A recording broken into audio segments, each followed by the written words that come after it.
రెండు రకాలైనటువంటి అదృష్టాలు ఇవ్వాలి అనుకుంటే ఆడపిల్లగా వస్తుంది. ఒకటి, సాక్షాత్ లక్ష్మీదేవి ఇంట్లో పుట్టింది, అందుకే మగపిల్లవాడికి చేయడానికి అలంకారములు తక్కువ ఉంటాయి, ఆడపిల్లకి చేయడానికి అలంకారాలు చాలా ఎక్కువగా ఉంటాయి. ఆడపిల్ల ఇంట్లో తిరుగుతోంది అనుకోండి, లక్ష్మీదేవిది తిరిగినట్టే.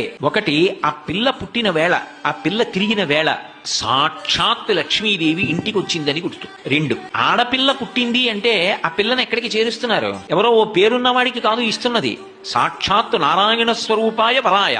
ఆ వరుడు నారాయణ స్వరూపుడు. ఇప్పుడు లక్ష్మిని నారాయణుడి పక్కకి చేర్చారు.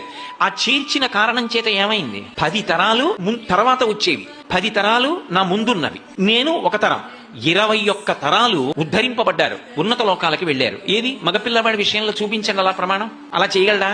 సాధ్యం కాదు. అమ్మవారు అనుగ్రహిస్తే ఆ తల్లి వీళ్ళని నేను విశేషమైనటువంటి ఫలితము చేత సత్కరించాలనుకుంటున్నాను అనుకుంటే ఆడపిల్లగా వస్తుంది.